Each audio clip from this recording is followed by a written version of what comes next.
Hola, muy buenas tardes a todos. Les damos la bienvenida al Instituto Interamericano por la Democracia. Tenemos acá a varias personalidades del instituto, al director ejecutivo Carlos Sánchez Berzaín, a nuestro presidente Tomás Regalado, también al doctor Enrique Aristigueta Granco y a otras personalidades que se van a estar conectando vía internet. Por favor, a todos los que nos están viendo, les pedimos que compartan este video, esta transmisión, pues vamos a hablar de temas muy importantes que tienen que ver con la democracia en la región. Es el fraude electoral transnacional en las Américas, es el mecanismo que utiliza el socialismo del siglo XXI para desestabilizar las democracias en la región, para acabar con la democracia, con la libertad, con la institucionalidad. Y este instituto, por supuesto, se ha dedicado a denunciar todo eso durante muchos años. Sin más, le doy la bienvenida a Tomás Regalado, alcalde de Miami y también director de Radio Televisión Martí y periodista cubano exiliado. Muchas gracias, Luis Leonel.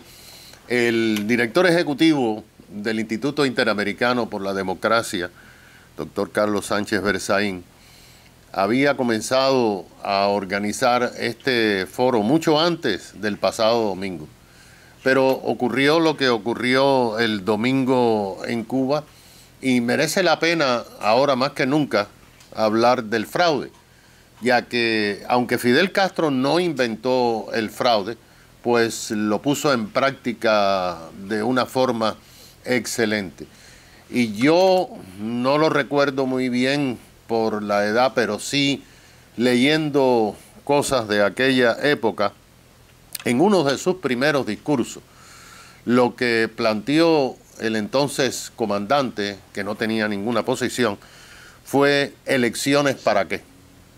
Y explicó que las elecciones eran para que los partidos de la burguesía tomaran el poder para medrar con las bienandanzas de los pueblos y que por eso no hacía falta las elecciones. Unos días más tarde preguntó, ¿armas para qué? Porque el pueblo no necesitaba armas para defender su revolución. Y más tarde le emprendió con la prensa. Ahí escribió el libro, el manual para lo que estamos viendo en la América Latina. En Nicaragua, pues, como el señor Ortega no está seguro si va a ganar, pues pone preso a todos los candidatos. Dejó uno, que es el que parece que le viene bien. Sabemos lo que pasó en Bolivia, sabemos lo que ha pasado en Venezuela. Y hoy vamos a recibir una verdadera lección en democracia con todos los ponentes que tenemos en este foro. Y yo creo que es el momento de hablar de fraude y de no tener pena de decir nombres y hablar de personajes cuando hablamos de fraude. Bienvenidos a este foro. Muchas gracias.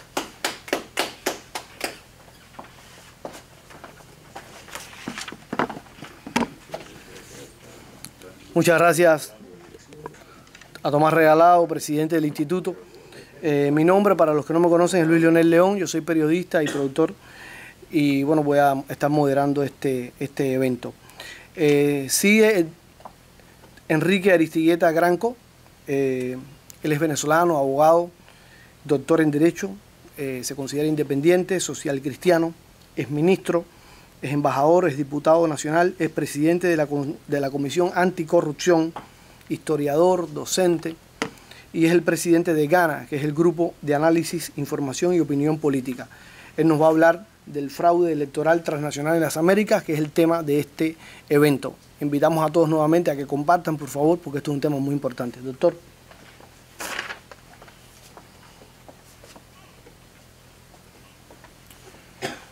Buenas tardes. Bueno, en primer lugar debo decir que gracias a mi buena memoria, yo tengo recuerdos claros y nítidos de todas las elecciones efectuadas en Venezuela a partir de 1946. De ahí para atrás solamente había dictaduras. Después, andando el tiempo, yo llegué a ser alto funcionario del organismo electoral venezolano y en esa condición me correspondió participar en la organización de varios procesos y asistir como asesor, como invitado, como observador a muchos procesos en el continente, en América Latina en general. Debo decir pues que durante la era democrática, me refiero concretamente a los 40 años de vida democrática que hubo en Venezuela, por primera vez en la historia, nunca hubo una queja ni un candidato que considerara que le habían escamoteado el triunfo. Se votaba siempre en forma manual, el escrutinio era a la vista de todo el mundo, se levantaba un acta con la firma de todos los representantes de los partidos que concurrían a la elección y jamás un candidato derrotado alegó pues que en la elección había sido perjudicado en forma fraudulenta. Esas elecciones, repito, desde el año 58, para hablar del último periodo, hasta el año 98, se efectuaron de esa manera y solamente al final, cuando ya yo estaba en el organismo electoral y luego inmediatamente después de mi separación, fue que se comenzó a introducir los sistemas electrónicos y se comenzó con unas simples sumadoras, unas máquinas sumadoras en cada mesa electoral.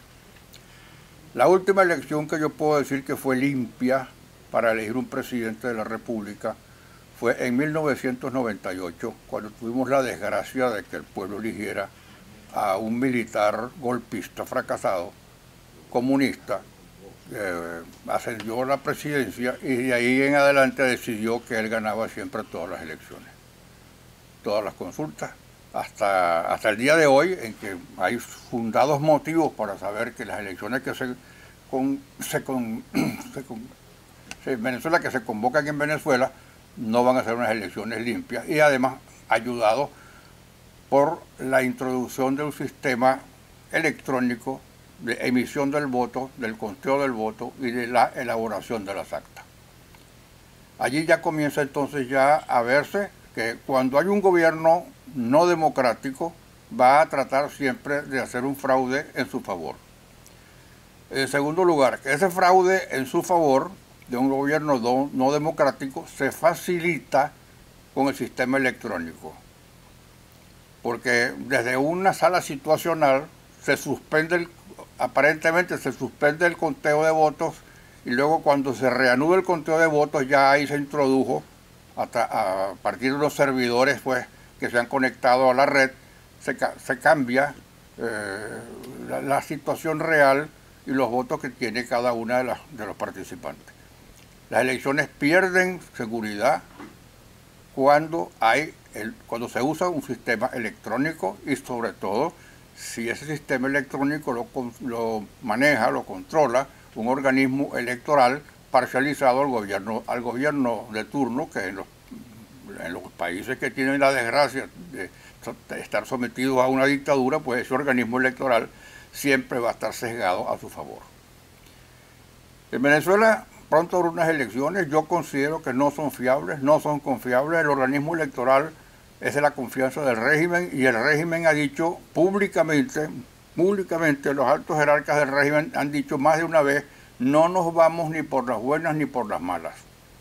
Y después de esa confesión pública, después de que se sabe que el organismo electoral tiene mayoría de sus componentes, los que están señalados de ser amigos del régimen, a sueldo del régimen, desde luego que eso no merece absolutamente ninguna credibilidad ni ninguna confianza. ¿Cuál es mi conclusión? Que en cualquier país se puede intentar efectuar un fraude electoral. Que si en cualquier país hay un gobierno no democrático, ese gobierno no democrático va a intentar hacer un fraude electoral en su beneficio. En tercer lugar, que el sistema electrónico le facilita a cualquier gobierno inescrupuloso y dictatorial el hacer ese fraude. Y entonces consideramos por eso que lo menos recomendable evidentemente es que en los países donde haya esa duda, la oposición exija unas condiciones muy claras, muy nítidas, muy precisas para concurrir al proceso electoral, para hacer lo más difícil posible que se produzca un fraude. En apoyo de lo que estoy diciendo, ya para terminar, quiero relatarles o referirles que en un país serio, como se supone que es Alemania, no puede usarse el voto electrónico, porque por decisión del Tribunal Supremo de ese país, el elector tiene el derecho de entender cada uno de los pasos del procedimiento electoral. Y que como no todos los electores en Alemania, y mucho menos en nuestros países, están en condición de entender cómo funciona cada uno de los pasos en un procedimiento electoral electrónico, en Alemania está prohibido el voto electrónico y se sigue votando con el sistema tradicional. Creo que esto es un buen motivo de reflexión para que todos los que puedan y que quieran concurrir a elecciones en nuestros países latinoamericanos tengan en cuenta estas cosas. Es más fácil hacer un fraude con el voto electrónico y es desde luego previsible que en un gobierno dictatorial se va a intentar cometer el fraude. Eso es cuanto tengo que decirles y muchas gracias por la atención prestada. Adelante.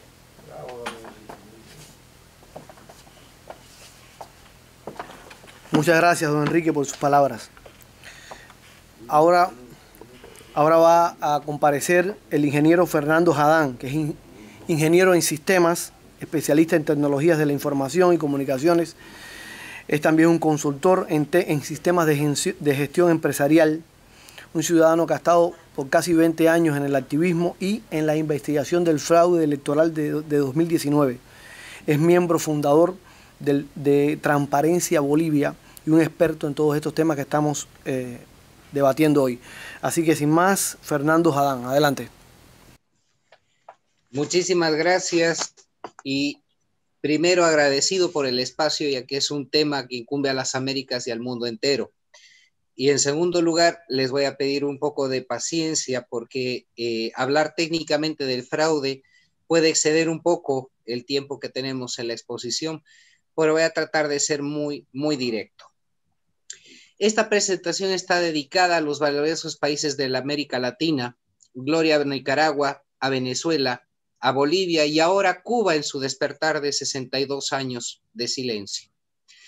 Para entender el fraude 2019 en Bolivia, debemos entender la receta del socialismo del siglo XXI, donde tomamos como punto de partida la constituyente del año 1999 en Venezuela, iniciativa replicada en Bolivia, para que bajo el paraguas de un nuevo Estado, Evo Morales se permita postular la segunda vez como si fuera la primera.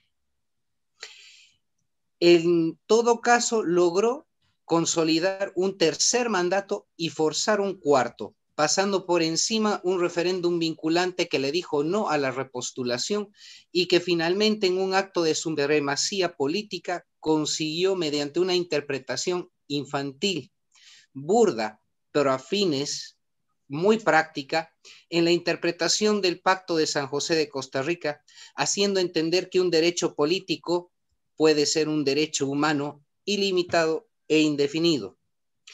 En este contexto, si bien es la máxima síntesis del andamiaje preparado para la cuarta elección del dictador, es relevante para entender la urgencia y necesidad de conseguir el resultado. He aquí los elementos del fraude 2019. En Bolivia los resultados electorales demoran de 3 a 5 días continuos de escrutinio y de manera extraordinaria se incorpora en el proceso 2019 un sistema de resultados preliminares que de función principal tenía proveer resultados inmediatos aproximados al resultado final de manera expedita y respaldada por actas digitales y cómputo preliminar. Este contexto es relevante para la explicación de los elementos, reitero, del fraude electoral 2019. Todo inicia a partir de la misión de la OEA con la detección de serias irregularidades que comprometen el proceso electoral y cuestionan la cadena de custodia de las actas, desde los recintos de votación hasta los centros de cómputo. A menos de 24 horas posteriores al proceso, renuncia el vicepresidente del Tribunal Supremo Electoral, Antonio Costas, argumentando graves discrepancias con sus colegas. Esta situación se presenta a horas de iniciado el cómputo. Casualmente, se suspende primeramente el cómputo preliminar, luego se paraliza el cómputo oficial. Ethical Hacking, la empresa encargada del análisis de vulnerabilidades y pruebas de integridad en los sistemas, reporta inconsistencias del sistema y de las acciones del órgano electoral junto a la empresa Neotec. Esta última, responsable del desarrollo, operación y soporte de los sistemas de cómputo preliminar y cómputo oficial.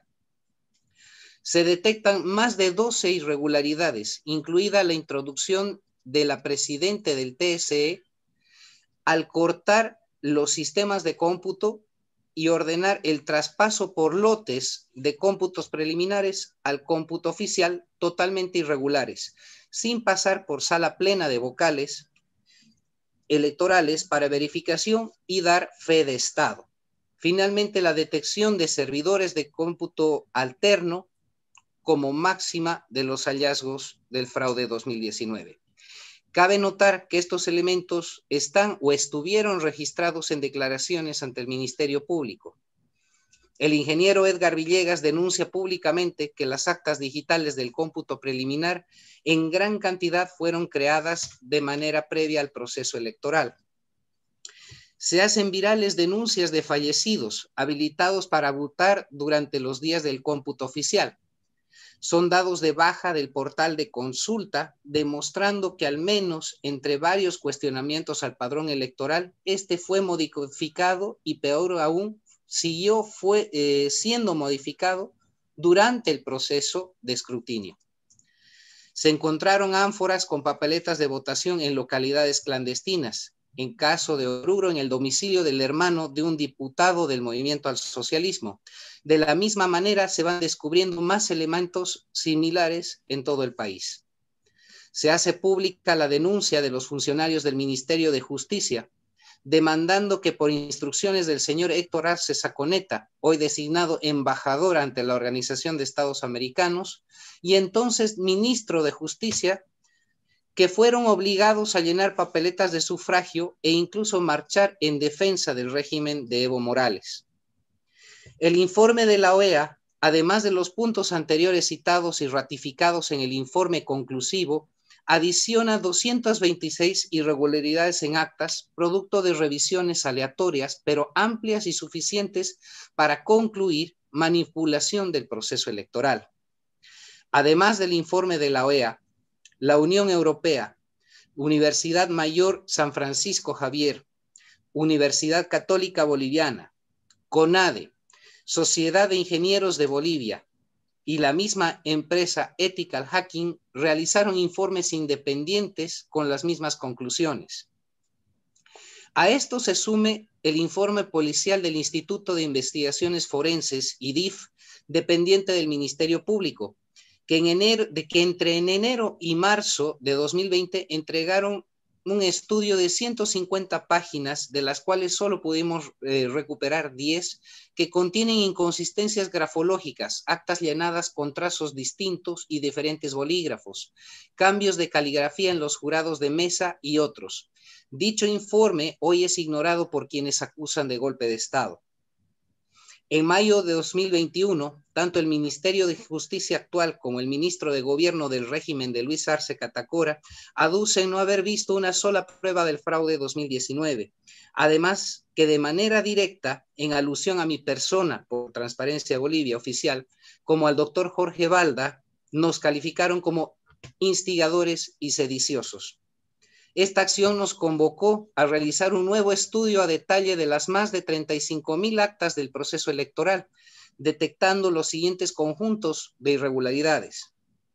9,111 actas con vicios de nulidad, faltas y delitos electorales, de las cuales 3,616 se confirma que la imagen digital del acta del cómputo preliminar no coincide con el acta digital del cómputo oficial. Sistemas que no saben sumar. Se confirman las sumas de los totales de votos emitidos y la suma por cifras de votación en las papeletas y estas no coinciden. Este fenómeno parece menor, pero en sí permitió dos acciones fraudulentas.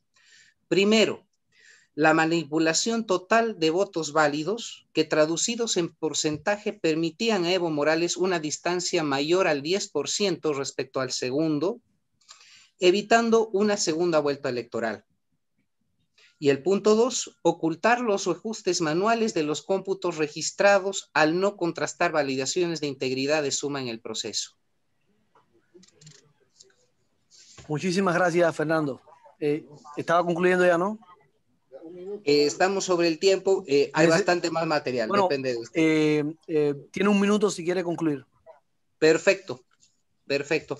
Vamos a saltar algunas partes porque estos elementos, que además de ser históricos, demuestran en un nuevo informe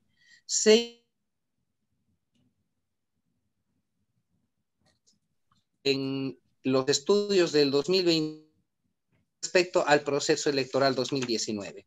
No podíamos obviar mencionar el informe y el estudio del proceso electoral del año 2020, que tienen las mismas características en esencia del fraude 2019, con las salvedades de que el oscurantismo del proceso electoral fue regulado y normado a partir del Tribunal Supremo Electoral, suspendiendo el sistema de cómputo preliminar en 2 elecciones consecutivas, ignorando exactamente las mismas faltas que se repitieron el 2019 y además en colusión, y eso es muy importante citar, en colusión con el Poder Judicial y los instrumentos que lo acompañan, el Ministerio Público y el Fiscal General, que hicieron caso omiso ante la ley electoral y la justicia ordinaria en las más de 10 denuncias que se instalaron alrededor del fraude 2020.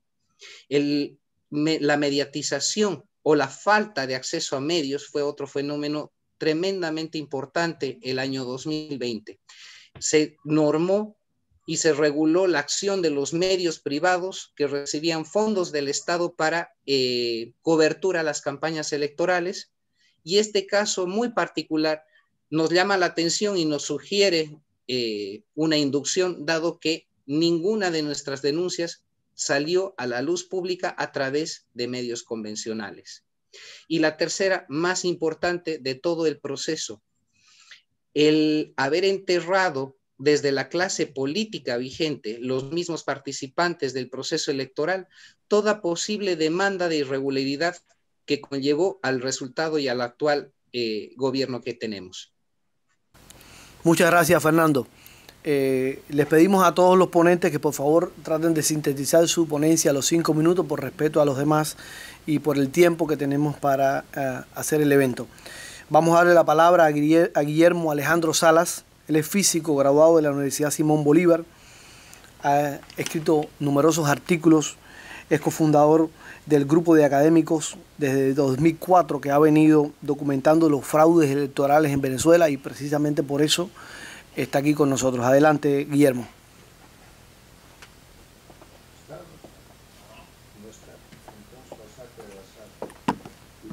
Parece que Guillermo tiene algún problema técnico para conectarse, estaba conectado y se desconectó.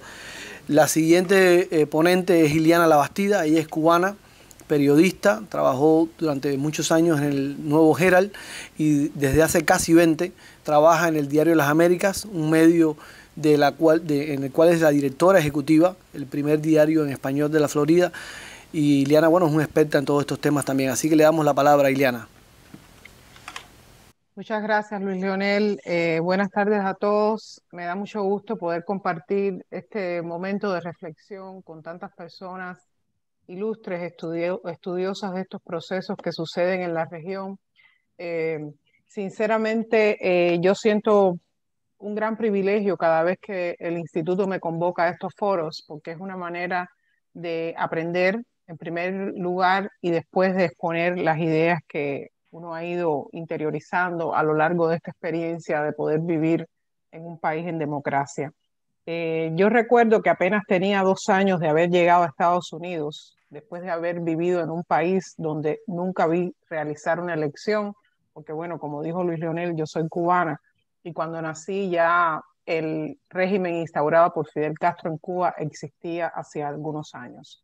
Eh, Comencé a trabajar en Diario Las Américas en el año 2006, y cuando en noviembre Daniel Ortega, gracias a un pacto acordado con Arnoldo Alemán, quien sí había sido presidente constitucional de Nicaragua, le facilitó a Ortega, este dirigente sandinista que desde sus inicios fue asesorado, como sabemos, por el régimen de La Habana, pues a partir de un acuerdo entre Ortega y Arnoldo Alemán, que supuestamente iban a crear un régimen bipartidista, según previeron en aquel tiempo en Nicaragua, logró apenas con un 38% del voto de los electores nicaragüenses regresar a la presidencia de ese país después de haber tenido una primera etapa de gobierno sandinista que todo el mundo sabía desde el punto de vista ideológico hacia dónde se inclinaba. A mí me llamó enormemente la atención que en un país donde existiera la posibilidad de realizarse elecciones, como en aquel caso era Nicaragua, un arreglo de ese tipo permitiera que alguien, sin ni siquiera el 50% del voto, alcanzara la presidencia. Y sin embargo, sucedió. Y 15 años después, como todos sabemos que sucede hoy, que ocurre hoy, esta misma persona, cuya ilegitimidad fue permitida desde entonces, opera con todas las prerrogativas que se atribuyen los dictadores y aspira aún después de 3 mandatos consecutivos que le ha permitido el hecho de haber cambiado la constitución y haber hecho todos los horrores que sabemos que ha hecho en Nicaragua, pues en estos momentos, a escasos meses de las próximas elecciones, según sus planes, aspira a perpetuarse hasta 2027. Cuando uno analiza la historia de lo que vive Nicaragua, es algo a lo que siempre regreso cuando en ocasiones como la que nos convoca a este foro, tengo ante mí la necesidad de reflexionar acerca de este modelo electoral que al parecer se esparce por el continente y que hemos visto en varios países, en algunos con menos fuerza y efectividad que en otros, por suerte para los pueblos, pero es que gracias a esos procesos electorales diseñados para conseguir el propósito de perpetuarse los dictadores, ese sistema ha llegado a países, como sabemos, como Bolivia, que ocurrió con Evo Morales, ya mencioné el caso de Nicaragua, ocurrió en Ecuador, donde gracias a estos engendros de procesos electorales que se han establecido, pudo Correa permanecer por varios años. Y el ejemplo más triste, sabemos que ya estuvo mencionado por el doctor Aristigueta al principio, se vive en Venezuela, que gracias a haber permitido a través de una elección la llegada de Hugo Chávez al poder, pues hoy y después de más de 20 años, el pueblo venezolano padece a un dictador aún peor que el que comenzó este experimento. Este ni siquiera hubo un momento ni ninguna ocasión en que así fuera por una elección fraudulenta lo pudieran elegir, simplemente heredó por mandato, como suele hacerse en estos países donde impera la llamada corriente socialista, pues por designación Hugo Chávez decidió que iba a ser su continuador y todo el mundo sabe qué es lo que está pasando en Venezuela gracias a esos procedimientos. Yo me pregunto, ¿qué puede estar pasando en Latinoamérica que permite que estos procesos con apariencia de elecciones se esparzan y se diseminen y provoquen conflictos como el que hoy vive, por ejemplo, la nación peruana? Esta es una pregunta que muchos de nosotros debiéramos hacernos, pienso yo, e invitar a los estudiosos de la política regional que lo evalúen y expongan con claridad en qué falla la democracia y quienes aspiramos a que prevalezca para permitir que estas cosas ocurran. ¿Por qué es aparentemente tan fácil que el entramado de un fraude bien diseñado pueda socavar la posibilidad de un país a tener un presidente legítimo? Es otra de las preguntas que me hago. El resultado de la llegada de estos aspirantes a dictadores en Latinoamérica es un asunto de falta de visión política de quienes los eligen o responsabilidad compartida de quienes debiéramos hacer algo para impedirlo. Es otra de las preguntas que me hago. De manera inmediata, no tengo respuesta para estas interrogantes. Prefiero como periodista quedarme con ellas, hacer el análisis, continuar investigando y una vez que tenga respuestas para hacerlo basado, como decía, en investigaciones y en búsqueda de datos que me permitan tener respuestas concluyentes y responsables, entonces decido responderlas y compartírselas a los demás. Gracias. Muchísimas gracias, Ileana Labastida. Ya tenemos al Guillermo Alejandro Salas, doctor Guillermo Alejandro Salas, que es físico, como decía, graduado de la Universidad Simón Bolívar de Venezuela, él es venezolano, autor de diversos artículos que analizan el tema del fraude electoral, es cofundador del grupo ESDATA, que es un grupo de académicos que desde el año 2004 se ha dedicado a documentar los fraudes electorales en Venezuela. Adelante, doctor.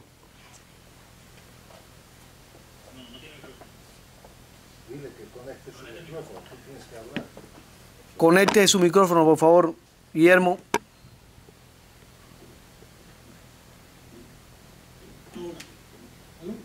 Ahora le escuchamos. Muchísimas gracias. Gracias. Bueno, muchas gracias por la invitación. Sí, verdaderamente el tema de los fraudes electorales en todo el continente americano, incluso fuera de él, se está volviendo calamitoso para los pueblos. Pero casi todos estos fraudes, si nos ponemos a buscar dónde comenzaron, estos fraudes extremadamente tecnificados comenzaron en Venezuela. Y quiero comenzar leyendo una parte del libro de Emil Blasco que se llama Boomerang Chávez, los fraudes que llevaron al colapso de Venezuela. En este libro, que son los testimonios de un capitán que era muy allegado a Chávez y a Diosdado Cabello, él relata, que ahorita es testigo protegido de la DEA, él relata cómo funciona el sistema electoral venezolano. Él dice, un sistema informático paralelo al oficial permitía al chavismo saber en tiempo real a lo largo del día la evolución del voto y le facultaba conocer el número de votos falsos que debía producir para girar el resultado. Esto lo dice con respecto a las elecciones de Capriles contra Maduro en 2013. Es una cuestión que cuesta mucho creer que hay un sistema tan complejo que permita hacer eso a distancia y a cuestión, pero estos fraudes son muy distintos a lo que teníamos en los años anteriores. Ahora, para entender si esto es posible o no, yo creo que es importante conocer la cronología del nacimiento de la compañía Smartmatic.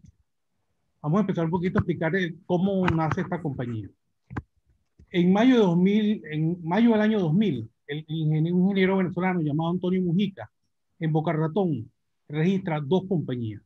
Una de ellas se llama Smartmatic y la otra se llama Bit. Ambas las registra con el mismo domicilio, la misma fecha, incluso con planillas con números sucesivos en secuencia. En junio de 2003, cuando la oposición venezolana se preparaba para convocar el referéndum revocatorio presidencial, Chávez, o sea, el Estado venezolano, en el tipo del régimen chavista, el Estado y el autócrata son los mismos, Chávez se convierte en el mayor accionista de Bitsa. Era la compañía siamesa de Smartmatic. Entonces hacen dos, una que hace las máquinas y otra Bitsa que es para hacer los software. Y Chávez se hace el dueño de la compañía encargada de hacer los software que van a correr las máquinas de votación. En agosto de 2003, el Tribunal Supremo de Justicia, violando la Constitución, designa a dedo una nueva directiva del Consejo Nacional Electoral. Luego, en febrero de 2004, uno de los recién designados rectores del Consejo Nacional Electoral dirige una licitación en la que se selecciona la compañía que se encargará de automatizar el voto en Venezuela. O sea, ya con eso gana el consorcio SBC, que estaba conformado por Smartmatic y Bitsa. En ese consorcio, entonces, Smartmatic suministraría las máquinas que en el fondo lo que hace es encargarse a la compañía italiana Olivetti, y Bitsa, controlada por Chávez, es la que realiza los software. En junio de 2004, una vez que las máquinas de votación llegan a Venezuela, es que Chávez acepta ir al referéndum. Era además un referéndum que estaba contemplado en la Constitución venezolana y ya se habían satisfecho todas las cuestiones, todos los requisitos del referéndum. Luego, en agosto de 2004, los electores fuimos a votar en ese referéndum. ¿Cómo se votaba en ese referéndum? Uno agarraba, era una computadora con pantalla táctil, uno votaba sí o no, sí para que Chávez saliera de la presidencia, no para que Chávez se quedara en la presidencia, y las máquinas daban una papeleta de votación y las papeletas de votación uno las depositaba en una urna electoral. Una vez terminada la votación, las máquinas se conectaban a internet y luego que finalizaba la comunicación, las máquinas emitían el acta de resultados.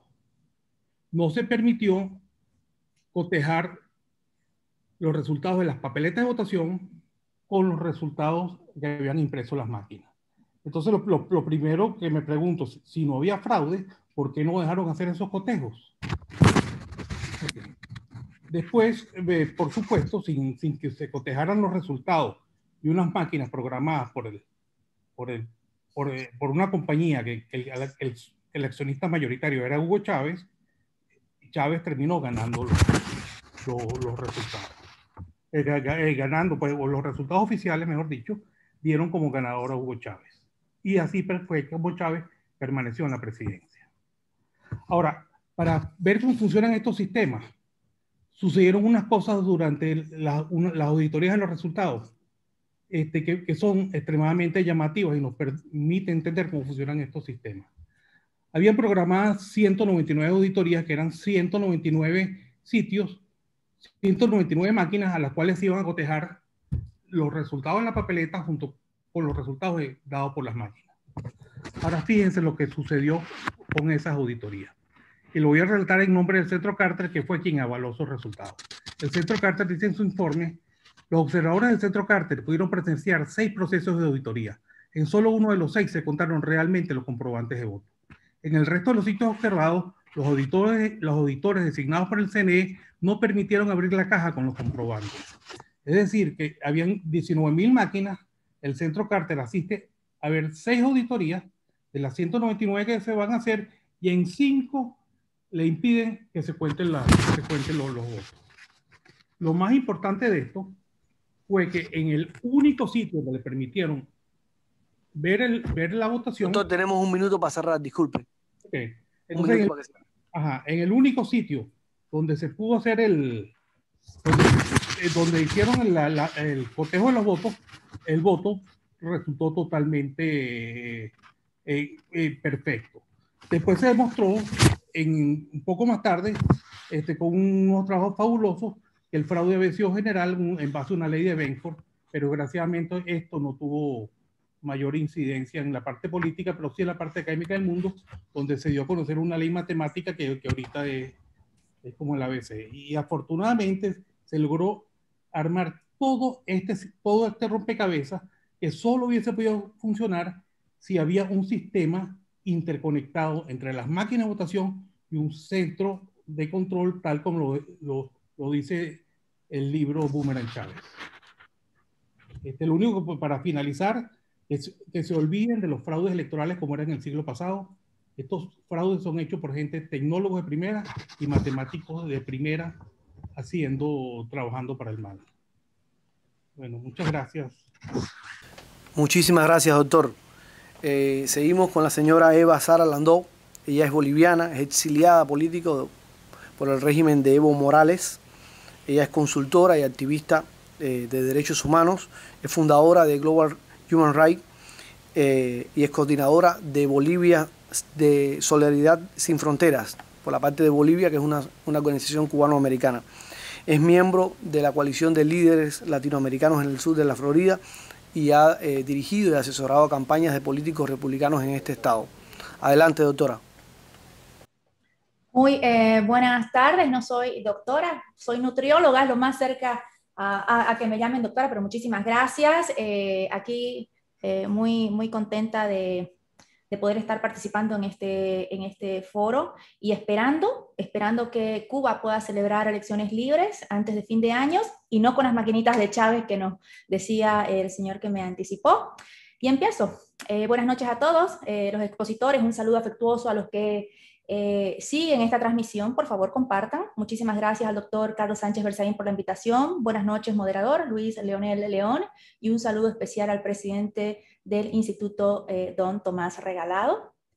El nombre del foro, Fraude Electoral Transnacional en las Américas, es muy importante, porque encierra la realidad actual de norte a sur. El fraude electoral ha llegado hasta donde jamás nos imaginamos que podría llegar, pasando el porcentaje que podría considerarse error humano a robo premeditado de la voluntad de los ciudadanos, como ha pasado en las últimas elecciones aquí mismo en Norteamérica. Hablando de Bolivia y haciendo un recuento muy rápido, yo les presento mi exposición que titula «Cómo las victorias electorales a través del fraude llevan a un país a sufrir las peores violaciones de los derechos humanos». Con el fraude demostrado en el 2019-2021, por supuesto que queda la sospecha que después de la primera elección de Evo Morales en el 2005, podría haberse realizado un fraude en su primera reelección. El 21 de febrero del 2016, para el referéndum por la reelección de Evo Morales, la gran mayoría pasa de sospecha de fraude a creer realmente que existió fraude con el supuesto empate técnico, que aunque se haya ganado ese 49-51, tendría que ser muchísimo más alto a favor de la no reelección. Lo peligroso de estas acciones, que ya de por sí violan los derechos humanos, como el derecho a la democracia para participar en elecciones libres y transparentes, es que nos puede llevar a ser víctimas de crímenes de lesa humanidad, como lo estamos viendo en Venezuela y en Cuba. Con la dictadura de Evo Morales se viola el primer derecho que tenemos las personas desde que nacemos. Es el derecho a que todos somos iguales, porque hay una supremacía marcadísima que se ejerce desde las altas esferas del gobierno y que se utiliza para favorecer con votos en zonas rurales. Una persona en zona rural equivale a 3 votos, mientras que una persona en la zona urbana equivale solamente a 1 voto. Se viola el derecho a no ser, se viola el derecho a no ser, claro, discriminado. Y lamentablemente quien tiene la desgracia de tener la tez más clara en Bolivia sufre el desprecio por autoridades y militancia del partido del gobierno, que no son precisamente de raza pura originaria, porque en Bolivia la gran mayoría somos criollos y mestizos en diferentes tonos de piel. Se viola el derecho a ser iguales ante la ley. Hay persecuciones, apresamientos injustos por razones políticas. No hay debido proceso, no existe el derecho a la presunción de inocencia, no hay derecho a la privacidad, te quitan el derecho a la movilidad con arrestos domiciliarios infundados. En Bolivia ahora mismo no hay libertad de discernimiento, no hay libertad de pensamiento, de expresión, de agrupación, no hay derecho a la democracia, no hay derecho a vivir en una Bolivia justa y libre. Y así es que en estos últimos 15 años nos están violando cada día muchos de nuestros derechos fundamentales. Todo esto se ha logrado a través de repetidos fraudes para perpetuarse en el poder. Estas violaciones a los derechos humanos han traído persecuciones, detenciones, exilio y muerte. Desde que se rompe, o desde el rompimiento de la constitucionalidad en Bolivia a través de Global Human Rights League, hemos reportado más de 200 muertos, de los que podemos confirmar son por razones políticas. Son más de 7.691 peticiones por el mundo de asilos políticos hasta el 2020, como lo demuestran las estadísticas del Alto Comisionado para Refugiados de las Naciones Unidas.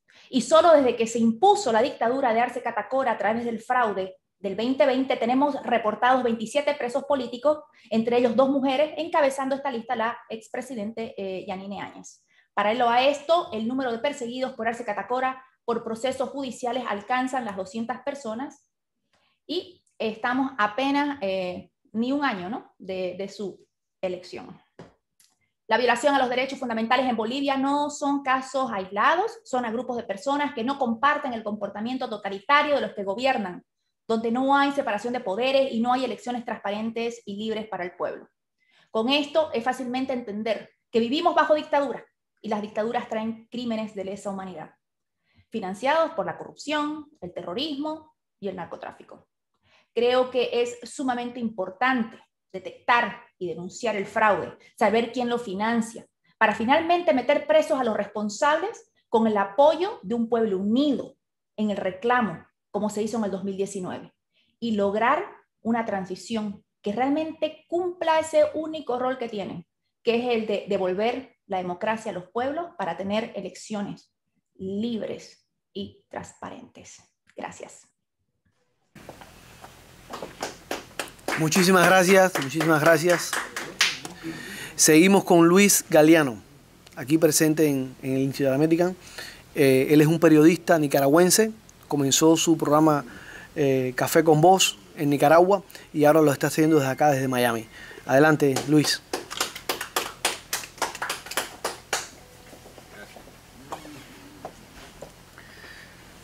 Muchas gracias al Instituto Interamericano por la Democracia nuevamente por invitarnos, a los amigos presentes, a los amigos que han estado antecediendo la palabra. Cuando escucho los relatos de lo que pasa en América Latina, es realmente una copia al carbón de un libreto increíblemente ejecutado por cada una de las dictaduras y por cada uno de los regímenes totalitarios que tenemos en América Latina. En el año 2008, cuando en Nicaragua se realizaron elecciones municipales por primera vez desde que Daniel Ortega volvió al poder, quedó demostrado que el Frente Sandinista anularía la limpieza y la integridad en los procesos electorales. Uno de los casos más emblemáticos de uno de los fraudes mejor documentados en Nicaragua es el que se dio en la Junta Receptora de Votos 5402, ubicada en el Colegio Carlos Mejía Godoy en Managua.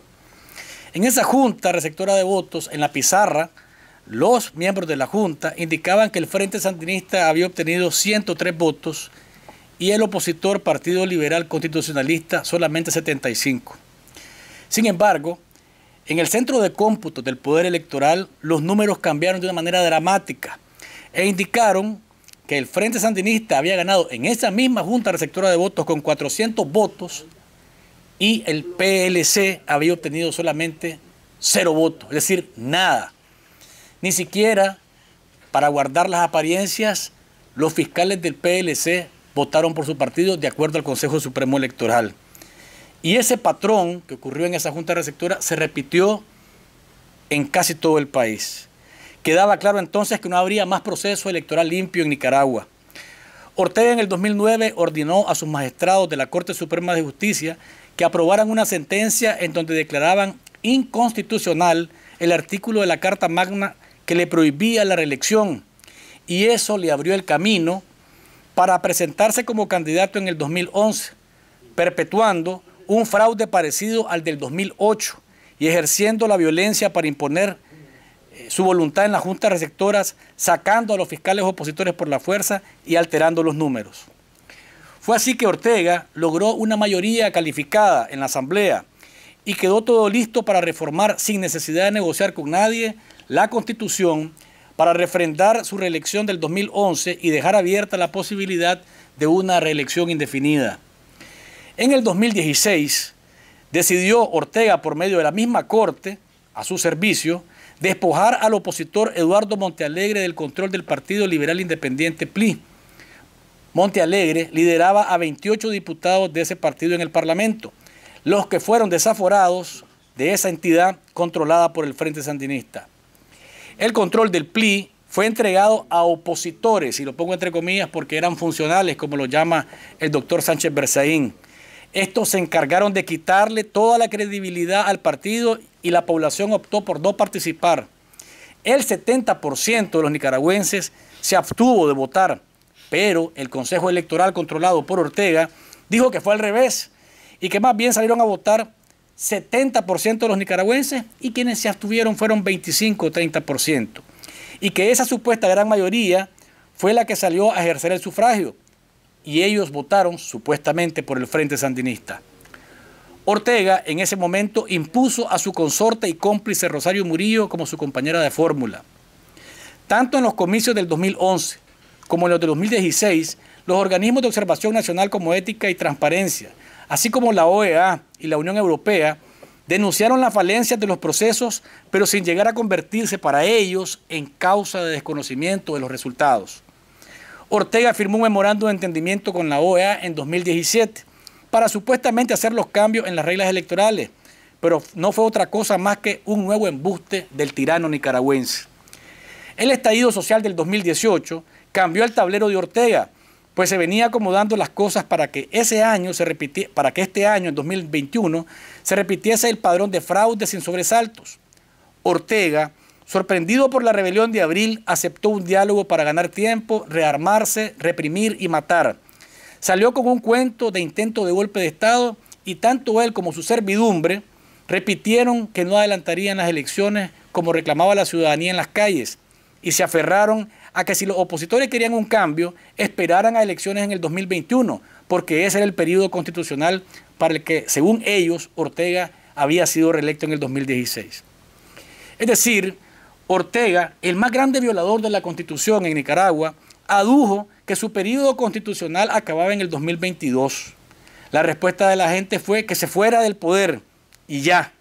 Y entonces vino la represión más brutal que provocó centenares de asesinatos, más de 1.000 secuestrados políticos, centenares de heridos y más de 100.000 exiliados.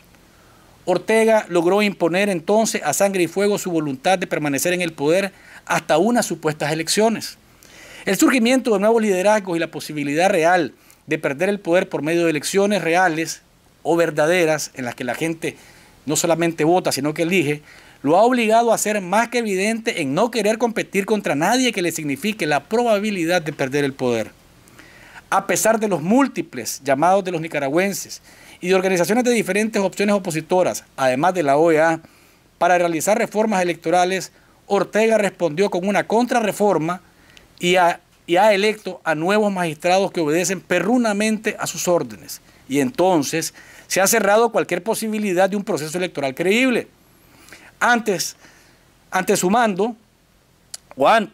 Mandó a sus sirvientes del Parlamento a aprobar leyes espurias para criminalizar a los opositores. En Nicaragua hoy no hay libertad de expresión, no hay libertad de movilización, se ha criminalizado cualquier tipo de organización en las calles y el único partido que quedaba como posible casilla para disputar el poder a Ortega, que es Ciudadanos por la Libertad, ha sido prácticamente obligado a escoger el candidato que Ortega quiere como supuesto contrincante. Esto lo único que hace es refrendar que lo que viene en camino es un fraude o que el fraude ya se hizo, pero que solo falta que se cumpla la fecha, el 7 de noviembre. Ortega ha decidido que nadie fuera ni adentro puede ser observador de esos comicios, porque en el caso de los nacionales son organismos adversarios pagados por el imperio. Y los de afuera tampoco pueden porque son asuntos internos y la injerencia en asuntos internos no es permitida. Ortega ya ha nombrado a los mandos intermedios, bajos y altos del Consejo Electoral. Lógicamente que todos están uniformados con la camisa del Frente Sandinista. Y se prepara para llevar adelante una opereta bufa en noviembre, acompañado de sus comparsas y curuleros que pretenden darle alguna credibilidad a la farsa electoral o dejar incólume en Nicaragua la dictadura electoralista, como la llama el doctor Carlos Sánchez Berzaín. Ortega ha decidido entonces todo.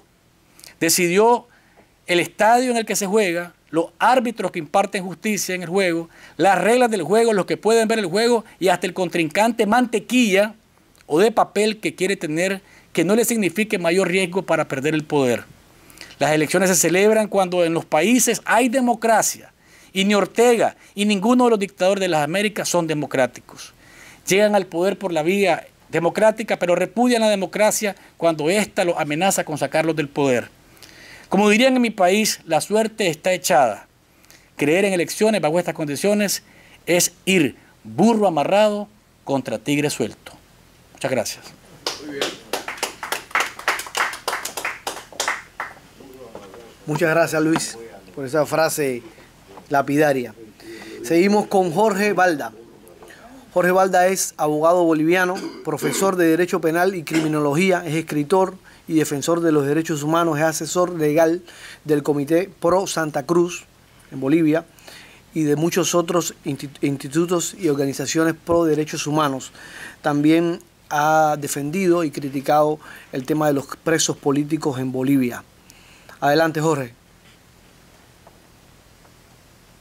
Muchísimas gracias y es un placer nuevamente estar en el Instituto por la Democracia de las Américas. El año 2014 estuvimos en Washington exponiendo la persecución política, los abusos y atropellos del gobierno de Evo Morales en Washington junto con ustedes. y el 2015 fue la primera vez que estuve preso por razones políticas y creo que una de ellas fue precisamente participar y con orgullo en este tipo de foros. La segunda oportunidad fue el año 2020, tras que 5 días más tarde de que asume la presidencia el señor Luis Arce Catacora, me capturan nuevamente y esta vez no con tanto éxito porque habíamos denunciado que llegó y asumió la presidencia con fraude electoral. Lo decimos y no nos vamos a cansar de repetir que en Bolivia, por más de que existan elecciones, el pueblo vota pero no elige. Y ocurre lo mismo, no solamente en elecciones o en procesos que amañados y de una forma absolutamente sistemática tienen planificado entregar resultados que únicamente favorezcan los intereses de grupos sectarios que al presente dominan y manejan nuestro país y forman parte de la dictadura que vivimos y que atravesamos a cargo del señor Evo Morales, junto con el séquito con el cual pretende nuevamente retomar el poder por la fuerza y no así por la elección o decisión del soberano. Lo ocurrido el año 2019 refleja en características simples y sencillas que no solamente existió una manipulación dolosa del proceso electoral, existieron irregularidades, actos de negligencia, actos deliberados, pero todos ellos acompañados, encubiertos y amparados por un sistema de corrupción que no solamente forma parte del órgano electoral, sino también del sistema de justicia. Aquellas acciones u omisiones por parte de los funcionarios encargados precisamente de fiscalizar el proceso electoral, quienes debían denunciar, reclamar o hacer prevalecer la vigencia de la norma, llegado el momento, el Tribunal Supremo Electoral y los tribunales departamentales omitieron la misión y el deber que tenían impuesta por la ley de anular no solamente mesas electorales, sino también regiones enteras en las cuales se veía firme y claramente el proceso amañado. Este tipo de negligencia cómplice es la denominada manipulación dolosa que maneja el sistema electoral al presente, pero también a su vez maneja el sistema judicial. No solamente en el proceso electoral del año 2019, sino también el año 2020, pudimos evidenciar acciones deliberadas con la intención exprofesa de alterar los resultados por medios informáticos. Bien se ha manifestado que las empresas que brindan los servicios tecnológicos, no solamente para realizar la labor de información o difusión de resultados, sino también la sumatoria en los cómputos oficiales, evidencian e identifican que las incidencias en cuanto a lo que significa y a lo que representa un resultado electoral transparente no es el que llega al usuario final, es decir, a la población o a la ciudadanía, sino que alteran en medio del proceso electoral los protocolos, reglamentos y los procedimientos para realizar una adecuada labor de fiscalización en los procesos electorales. Es lo que podemos decir de la experiencia que nos ha dejado el estudiar, el conocer, el analizar el fraude electoral en Bolivia. El año 2019 teníamos por lo menos un instrumento informático y una herramienta denominada el TREP, que es un software destinado a que la ciudadanía simultáneamente vaya cotejando los resultados de su voluntad electoral. El año 2020, el homólogo sistema de software DIREPRE, que precisamente debía cumplir la misma función, fue eliminado. El TREP ayudó y coadyuvó a identificar que las actas y la carga de las mismas habían sido tomadas con anterioridad al proceso electoral del día 20 de octubre del 2019. En el año 2020, 24 horas antes de la elección, se suspende intempestivamente y sin una razón justa, legal o con fundamento, una herramienta con la cual se podía realizar un cotejo comparativo. Hemos presentado ante las autoridades estos elementos de prueba. Son más de 600 folios que contienen más de 9.000 actas electorales, de 35.000 que fueron alteradas, que fueron dolosamente manipuladas, con lo cual se revela claramente que los resultados que no solamente generaron violencia, luto y muerte el año 2019, sino que hoy nos dieron un presidente en Bolivia, el mismo quien gobierna al presente, es absoluta y totalmente ilegítimo. Concluyo mi participación agradeciendo no solamente la oportunidad de que el mundo conozca lo que ocurre en Bolivia, sino dejándonos como misión y como deber fundamental que esta clase de foros, este tipo de presentaciones y los contactos que se generan por medio de este instituto altamente reconocido debe continuar. Nuestra labor no puede quedar tan solo en la exposición o en la retórica, sino que debemos trabajar para que nuestros países recobren una democracia auténtica para y por el pueblo, en la cual se refleje su voluntad y no la voluntad de los tiranos o los dictadores. Muchísimas gracias, que Dios los bendiga a todos. Muchas gracias a ti, Jorge. Seguimos con Ana Mercedes Díaz. Ella es una abogada venezolana experta justamente en procesos electorales, una de las que más conoce el tema en la región. Tiene más de 40 años de experiencia en estos temas, de los cuales 25 los desarrolló en el Consejo Nacional Electoral de su país y es una analista en temas políticos y electorales en toda la región. Adelante, doña Mercedes.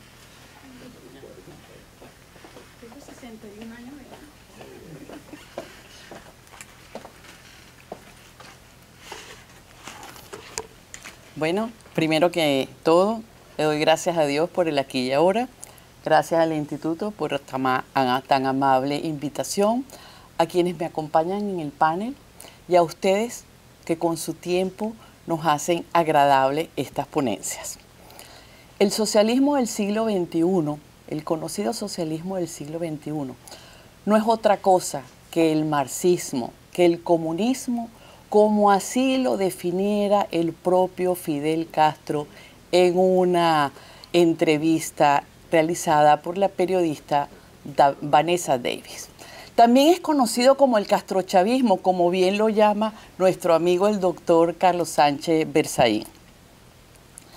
Este socialismo del siglo XXI ha perfeccionado el arma más letal que se ha podido concebir para destruir las democracias, violando los principios elementales del derecho electoral internacional, la credibilidad, la transparencia, la publicidad, la confianza.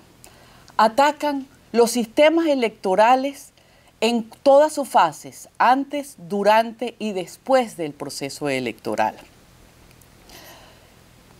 Contaminan el registro electoral, utilizan autoridades pervertidas, cambian normas, inventan electores, permiten que muertos ejerzan el derecho al voto.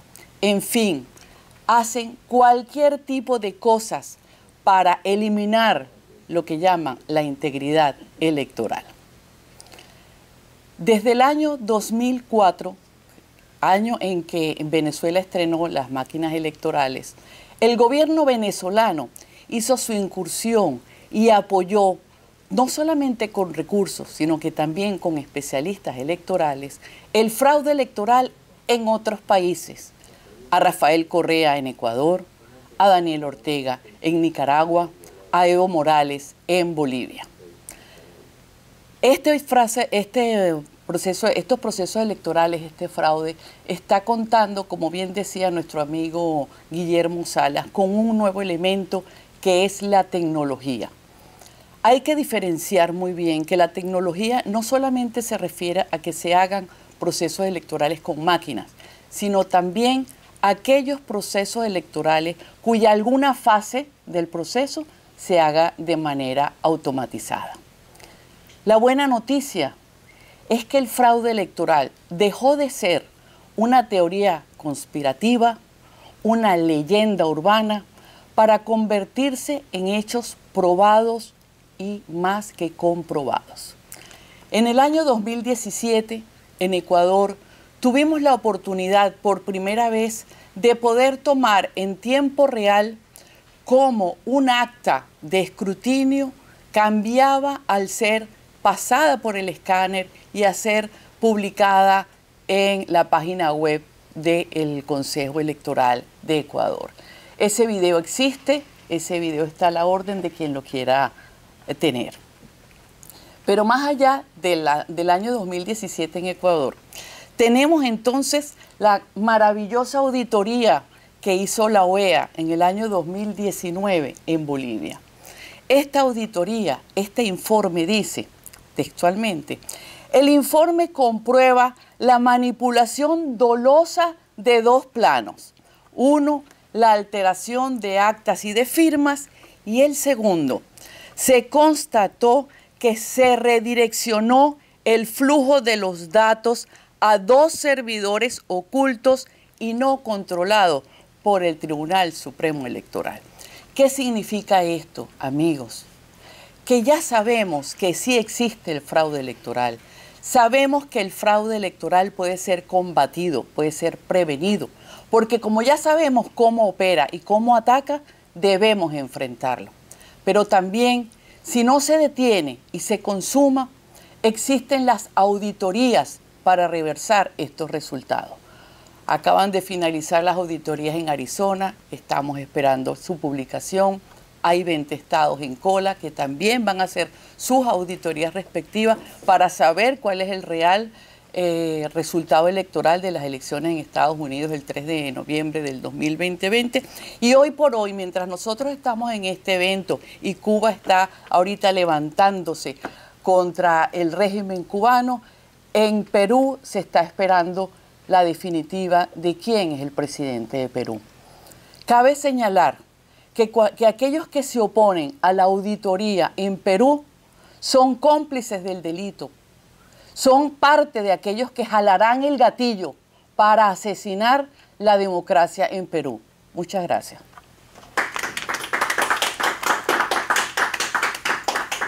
Muchísimas gracias. Vamos a concluir los panelistas, luego vendrá el doctor Carlos Sánchez Berzaín a dar las conclusiones con Lourdes Flores. Ella es una abogado y política peruana, una de las personas que más está denunciando el fraude electoral en Perú, que en estos momentos, bueno, es la batalla más importante que se está dando en esta materia en la región. Adelante. Muchas gracias. Quiero en primer lugar agradecerle al doctor Carlos Sánchez la posibilidad de poder estar juntos. No saben lo ilustrativo y lo aleccionador que es escucharlos con la experiencia, por supuesto, negativa que han supuesto los procesos y los fraudes en Venezuela, en Nicaragua, en Bolivia, y las experiencias a su vez de cómo detectarlos y cómo enfrentarlos.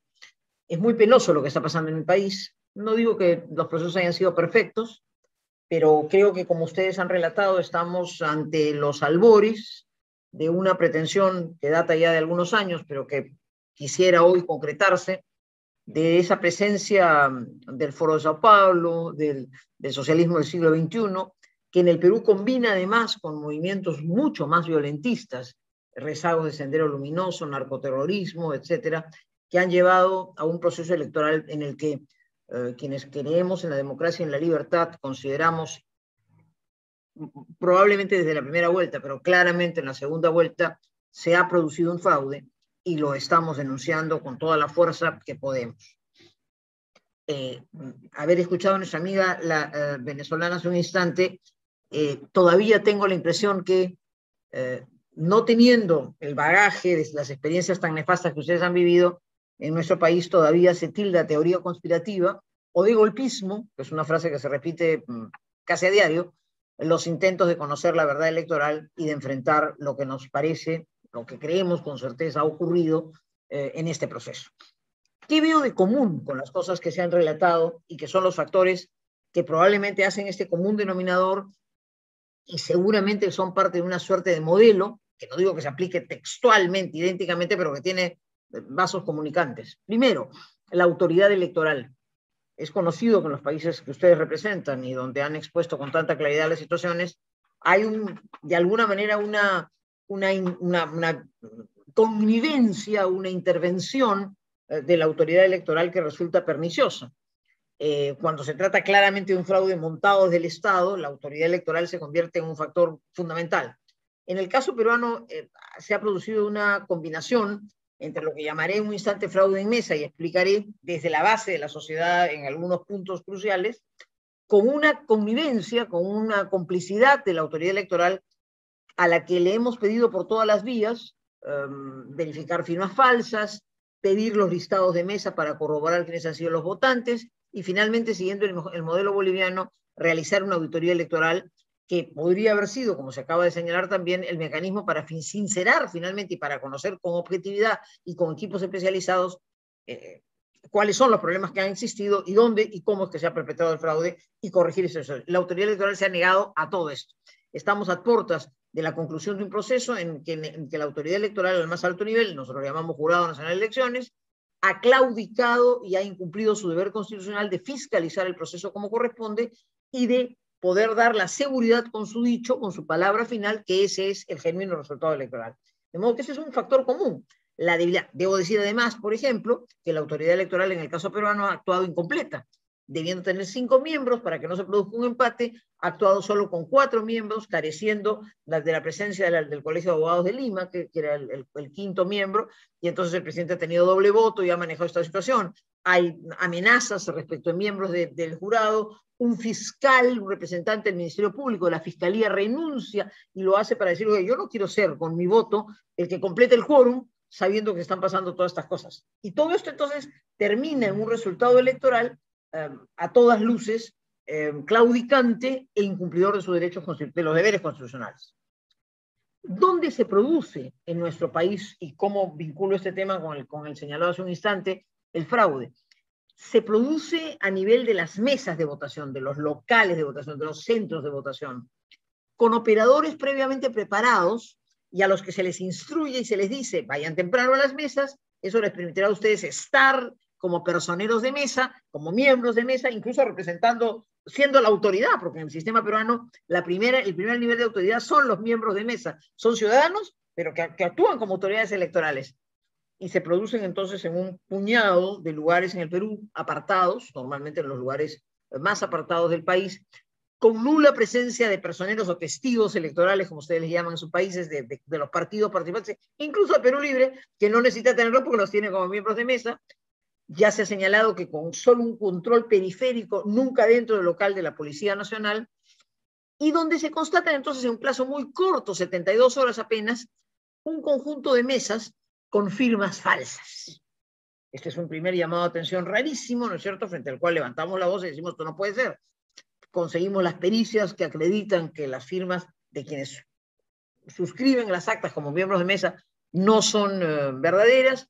Acreditamos grafías idénticas en mesas de distintos lugares, lo cual es imposible, porque obviamente nadie podría desplazarse en ciertos minutos de un lugar a otro, y todo esto debidamente graficado. Cuando va a la autoridad electoral, y ahí combino entonces lo que se hace en la mesa y lo que no hace la autoridad electoral, como al doctor Sánchez le consta, en más de 300 actas, en unas ya por último, sin citarlo siquiera audiencia, se nos dice más o menos lo siguiente. Fíjese usted, es verdad que si usted constata la firma que aparece en el acta con la firma que aparece en el registro de Estado Civil, se aprecia una diferencia. Podría pensarse que se trata de una firma falsa, pero no me corresponde como autoridad electoral desconocer el voto, que pase eso a una investigación penal y dentro de 2 años sabremos cuál es la realidad. Es decir, se valida el voto a pesar que la autoridad electoral a sus ojos advierte que hay claramente una falsificación. Omite entonces su autoridad, y eso me parece que por el propio dicho de la autoridad, una prueba fehaciente que no se ha querido cumplir el deber y que en consecuencia allí se ha perpetrado un fraude. Lo corroboramos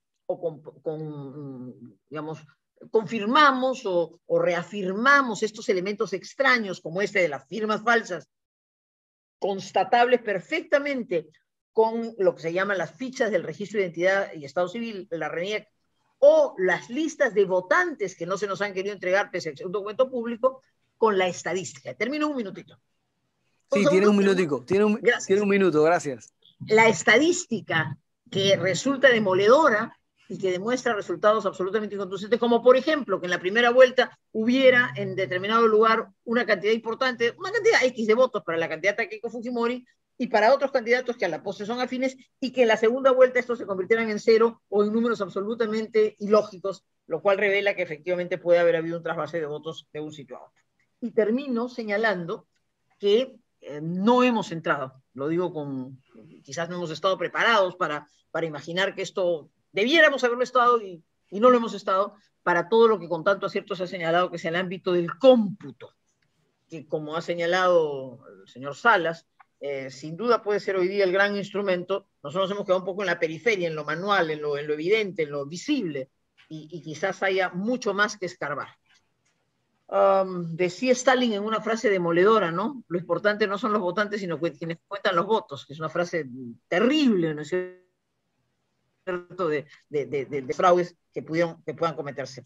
Yo lamento mucho que en esta penosa situación de América Latina, en la que, como ustedes, también tengo tanta esperanza que los movimientos del domingo en Cuba reviertan por una Cuba libre que tanto soñamos, mi país se encuentre ahora en la cola de aquellos que tienen que lamentar resultados electorales poco claros, resultados electorales basados en un fraude y una movilización ciudadana y una demanda que tiene que darse con mucha fuerza. De modo que para mí ha sido muy aleccionador escucharlos, muy lamentable constatar que hay elementos comunes, y nuevamente reitero mi agradecimiento al Instituto por la Democracia, Instituto Americano por la Democracia, por su preocupación de estar atentos a estos temas, y pueden tener la certeza que seguiremos luchando para que la verdad se conozca. Muchísimas gracias.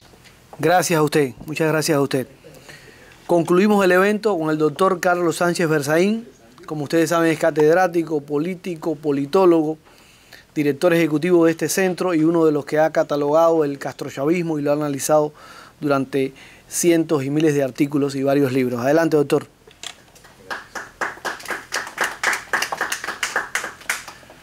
Muchas gracias.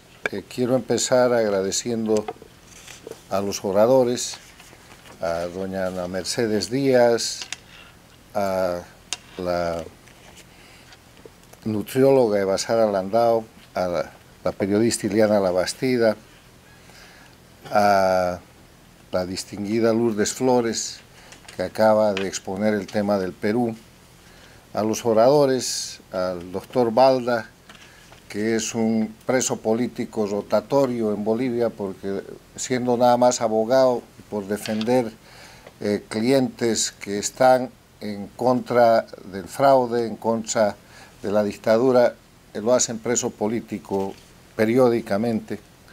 Quiero agradecer la estadística y los aportes de Fernando Jandam, la presencia de Luis Galeano con esa fuerza de la prensa desde el exilio, que rescata los valores de la democracia y la fortaleza del pueblo nicaragüense.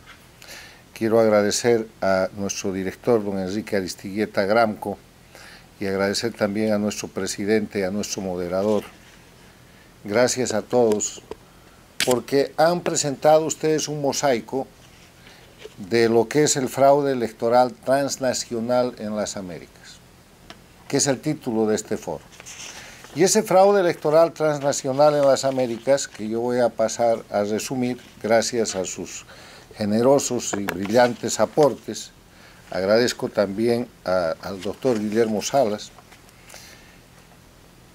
Ese fraude electoral transnacional en las Américas tiene que ser puesto en un marco de referencia que es la Carta Democrática Interamericana, que en el artículo 3º señala los 5 elementos esenciales de la democracia, siendo uno de ellos la celebración de elecciones periódicas, libres, justas, fundadas en el sufragio universal como expresión de la soberanía popular.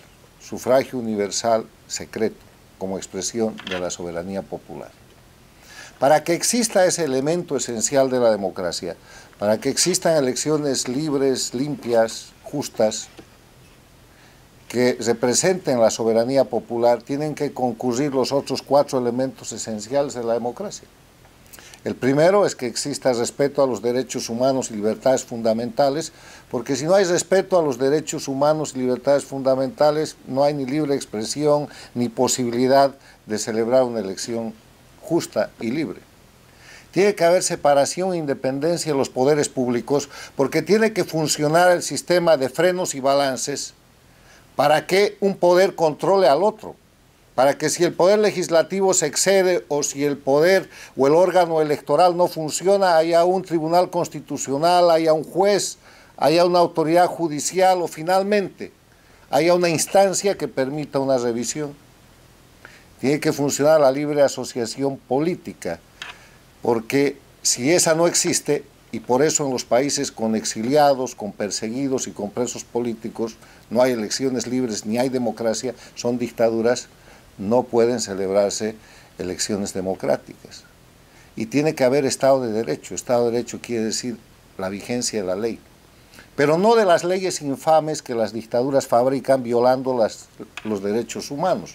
Una ley infame está definida como aquella norma que, siguiendo todos los procedimientos formales, en su texto y contenido y objeto viola los derechos humanos. Y para tener ejemplos de leyes infames, miren ustedes las leyes electorales, las leyes de persecución política, las leyes que se hacen en Venezuela, en Cuba, en Nicaragua y en Bolivia. En ese marco de referencia, me permito afirmar que lo que ha desarrollado el socialismo del siglo XXI o castrochavismo en este siglo en las Américas es un método criminal, una metodología de fraude, una patente o una franquicia para vulnerar, alterar la voluntad popular y establecer un mecanismo que hoy día se conoce como unas dictaduras electoralistas en las que el ciudadano vota pero no elige, donde se establece un sistema que de principio a fin determina que va a ganar el candidato del castrochavismo. Y vemos repetirse eso durante todo el siglo XXI en Venezuela. Repetirse eso en el Ecuador de Correa. Hemos visto pasar eso y está próximo a pasar de nuevo el 7 de noviembre en Nicaragua. Ha pasado en Bolivia, por lo menos desde el año 2009 en adelante, con el fraude electoral masivo que ha sido probado con documentación y con exámenes, peritajes y de prueba científica, jurídica y técnica en el fraude electoral del 2019, certificado por la Organización de Estados Americanos y por la Unión Europea, pero repetido el 2020 para restaurar la dictadura después del fracasado proceso de transición, que no fue transición sino continuismo dictatorial. Las características del fraude electoral que se ha institucionalizado y que amenaza a las democracias en el siglo XXI es que hay 2 tipos de fraude, un fraude sistémico y un fraude fáctico. El fraude sistémico es aquel que está en el sistema mismo, que empieza con las constituciones del castrochavismo, del socialismo del siglo XXI. Y les voy a poner el ejemplo de una constitución, la constitución del denominado Estado plurinacional en Bolivia, en la que prácticamente se desconoce el sufragio universal, porque el sufragio universal está basado en la igualdad de los ciudadanos, en la simple fórmula de que cada ciudadano es un voto. Y la constitución del Estado plurinacional, lo mismo que la del Estado bolivariano de Venezuela, lo mismo que la de Nicaragua y las modificaciones legales que han hecho allá, establece privilegios para determinados ciudadanos, de manera que, por ejemplo, en Bolivia, en las áreas rurales se elige un diputado con 3.000 votos y el mismo diputado en el área urbana necesita 250.000 o 300.000 votos. De manera que en ese estatuto dictatorial que llaman Constitución del Estado Plurinacional hay un número de diputados por las zonas comunitarias indígena originarias por los que nadie vota, que simplemente se designan bajo un sistema corporativista que es fascismo. O sea, si desaparece el voto universal, ya hemos empezado mal, pero además de eso, hacen un conjunto de leyes que es parte del fraude sistémico, en las cuales establecen mecanismos para manipular la identificación de los ciudadanos, el registro de los ciudadanos, la zonificación de las áreas de votación y rematan en el padrón electoral. El padrón electoral de Bolivia, de nuevo, tiene entre 1.200.000 y 1,5 millones de votantes fantasmas. Y para comprobar eso es muy sencillo. Cuando Evo Morales dice que ganó la elección el año 2005, en Bolivia había un poco más de 3 millones de votantes.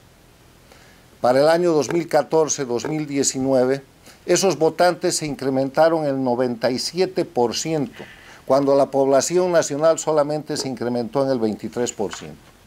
Y si recordamos que Bolivia tiene voto universal desde el año 1952, obligatorio, y que las votaciones han sido permanentes, con una participación, con una inscripción de casi el 100% de los ciudadanos, y una votación que ha superado porcentajes del 70 y 80%, ¿de dónde sale esa diferencia de población?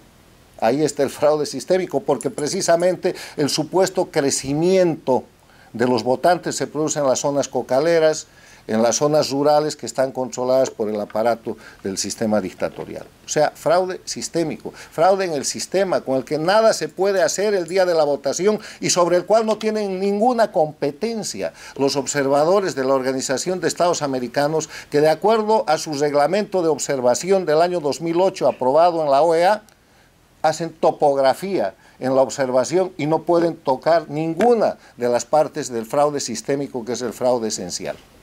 Pero además de eso está el fraude fáctico, el fraude que se produce en el acto electoral y después, que tiene que ver con el voto, con el acta, con la suma, con las firmas, con las impugnaciones, con las nulidades, con la cadena de lo que es el control de la votación y con lo que es la proclamación. ¿Qué es lo que está viviendo hoy día el Perú? El fraude fáctico, que es el fraude que se pone en marcha cuando se va a una mesa a votar y no hay delegados de la oposición. Cuando en esa mesa de votación, en la primera vuelta, la oposición saca 100 votos y en la segunda vuelta saca 0. Cuando, como está sucediendo en el Perú, hay certificación de que las firmas están falsificadas y el Jurado Nacional de Elecciones del Perú dice sí, es posible, se le acompaña además un informe pericial que el Jurado Nacional de Elecciones observa, pero dice, esto es materia penal, pase al Ministerio Público, y mientras tanto cuentan los votos a favor del beneficiario del fraude. Eso equivale a mandar un cheque a un banco y avisarle al banco de que la firma está falsificada y que el banquero diga sí, la firma puede ser que esté falsificada, aquí hay un informe pericial que dice eso, pero no es mi competencia, voy a mandar esto al Ministerio Público, pero mientras tanto pago el cheque. Y el pago del cheque quiere decir proclamo un candidato con fraude electoral. Eso lo están haciendo hoy día en el Perú y lo han hecho en reiteradas elecciones en Bolivia, en Venezuela, en Nicaragua.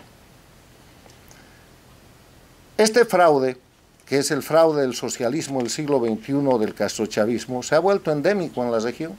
Los peruanos no esperaban que les pase, como no esperaban los ecuatorianos en su momento, como no esperábamos los bolivianos.